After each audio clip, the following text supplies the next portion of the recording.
जय जय रघुवीर समर्थ। सुखा सारिखे पूर्ण वैराग्य जाचे, वसिष्ठा परे ज्ञान योगेश्वराचे। कवे वाल्मिका सारिखा मान्य ऐसा, नमस्कार तया सद्गुरु रामदासा। जय जय रघुवीर समर्थ। समर्थ रामदास स्वामी रचित मनाचे श्लोक आपण पाहत आहोत।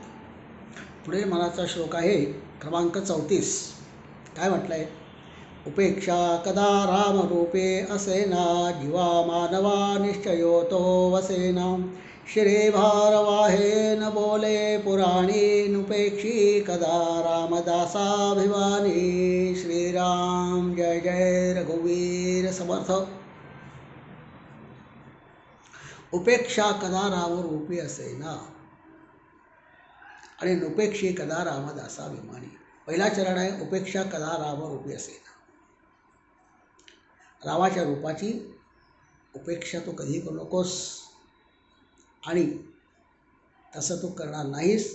आणि म्हणून नुपेक्षी कदा रामदासावे, आणि म्हणून तो राम तुझी कधीही उपेक्षा करणार नाही.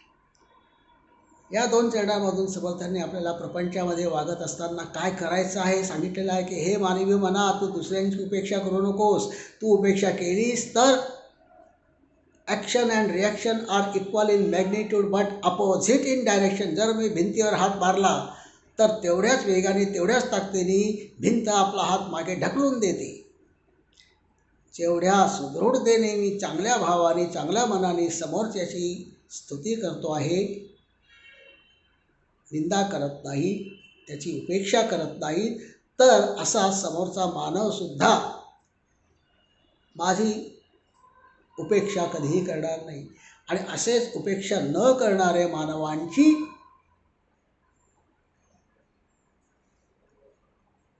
काळजी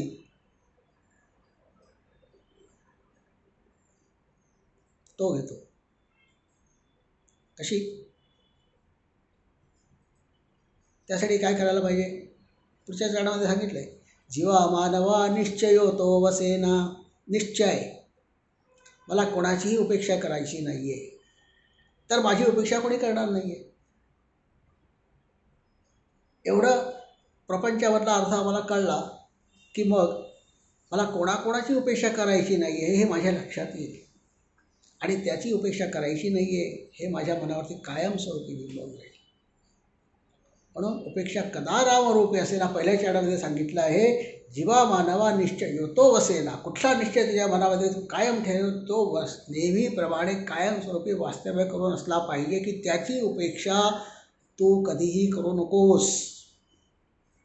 हा निश्चय कायमस्वरूपी मनावरती लिहून ठेव. तो रोज वाचत जा, तशी कृती करत जा. श्री भारवाहेन बोले पुराणी, नुपेक्षी कदा रामदासाभिमानी. श्री भारवाहेन बोले पुराणी. या ठिकाणी पुन्हा एक पुराणातला दाखला दिला. कुठला?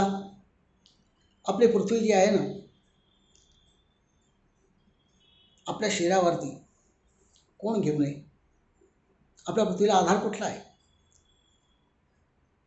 सहस्त्रमुखांचा शेष. तो थोडा जरी हल्ला तरी, थोडी जरी फणा जस्ट हलवली, एक तसूभर, त्या पृथ्वीवरती भूकंप होतात.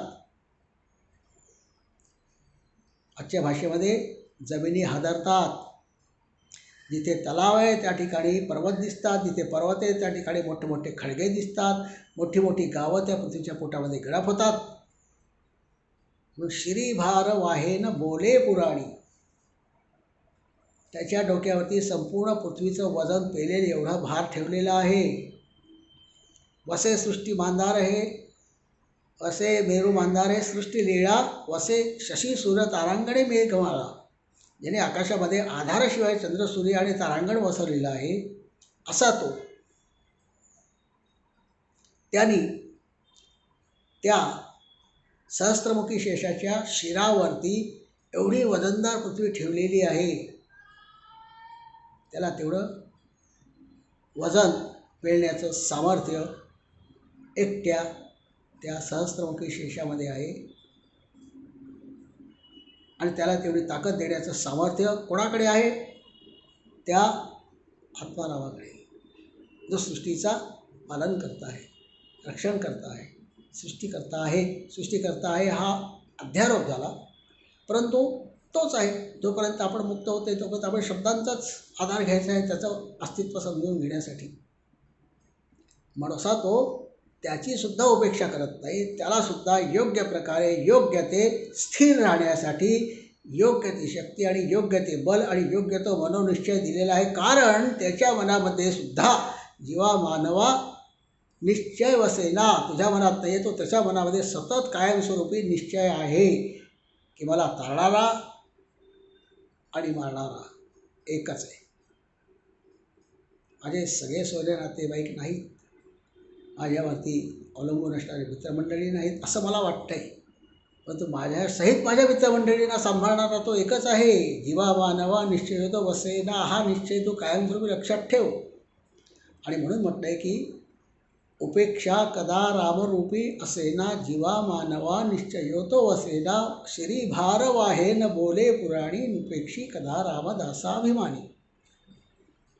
असे एकंदर हे जे नुपेक्षी कदा रामदासाभिमानी हे जे शेवटच्या चरण असलेले 11 मनाचे श्लोक आहेत, त्याच्यामधून समर्थांनी आपल्याला वेगवेगळे दाखले देऊन प्रभू रामचंद्र किंवा ज्याचे त्याचं आराध्य देवक जे असेल ते सद्गुरू आपल्या भक्तांची कधीही उपेक्षा करत नाहीत हे पटवून देण्यासाठी मानवी मनाला वेगवेगळे पुराणातले दाखले जे त्याला माहिती आहेत पण त्यातली गर्भित अर्थ अशा भक्तांचा सुद्धा उद्धार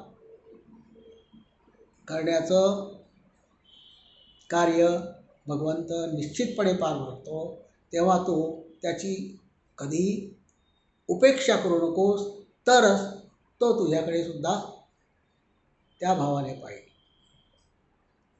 जय जय रघुवीर समर्थ.